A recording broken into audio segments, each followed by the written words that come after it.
paraît que d'avoir un chapeau sur le chemin, c'est essentiel. Vraiment pas sûr. On est samedi, ça veut dire que je fais une longue marche pour me préparer à marcher le chemin de Compostelle en avril prochain. Aujourd'hui, le plan, c'est de partir de la base ville de Québec pour me rendre jusqu'au Décathlon à Sainte-Foy. J'ai choisi un trajet d'environ 12 km pour un total de 24 dans ma journée. C'est le plus long kilométrage que je vais avoir marché de ma vie.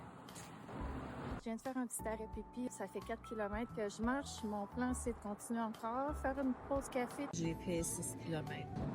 C'est fou comment prendre une petite pause de 15 minutes comme ça permet de recharger ses batteries, de donner une petite pause à mon dos, mes pieds. C'est un peu ça que je vais faire sur le vrai chemin aussi. Là, le but, c'est pas de faire les 25 km d'une traite, c'est de prendre le temps de t'arrêter, de profiter des attraits, de la culture locale, d'être à l'écoute de son corps.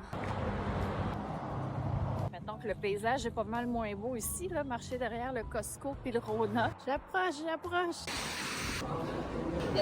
Ça m'a pris 2h40 marcher 12,3 km. Ça fait du bien de manger. Là, je suis prête à aller au Décathlon digérer en magasin. Je cherche des vêtements laine merino. La tuque, laine merino.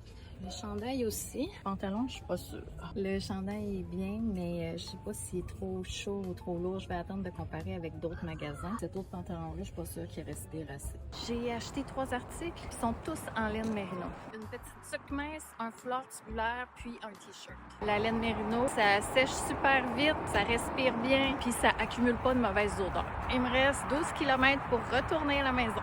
C'est vraiment le fun d'avoir l'encouragement de mes proches à faire ce projet-là. Je leur dis c'était quoi mon plan du jour. Ils m'encouragent, ça me donne un boost de motivation. Puis là, j'avais une amie qui était dans le coin du cégep Sainte-Foy. Puis elle me dit si tu files pas à ton retour, là, dis-le-moi, puis je vais aller te reconduire. Il y a quelques minutes, j'étais sur le bord, puis envoyer une photo avec le cégep pour lui dire tout va bien, merci. Puis je la croise en auto, les gros babayes à travers la vitre. Ça me donne clairement le boost qui me manquait. La semaine passée, quand j'avais marché 22 km, j'avais remarqué que sur le chemin du retour, j'étais beaucoup plus fatiguée, comme s'il me manquait un peu d'énergie. Cette fois-ci, j'ai mieux prévu mon coup. Quand j'ai commencé mon retour, après environ 4 km, je commençais à sentir un petit creux, fait que j'ai pris des petits jujubes. Puis là, il me reste à peu près ça, 4 km, puis j'ai 6 pepperoni et fromage. Et il me reste un seul kilomètre avant d'arriver à la maison. La fatigue se fait sentir. Dans les 3-4 derniers kilomètres, je sens que mes articulations ont moins de rebond. Je vais avoir testé mes vrais souliers pendant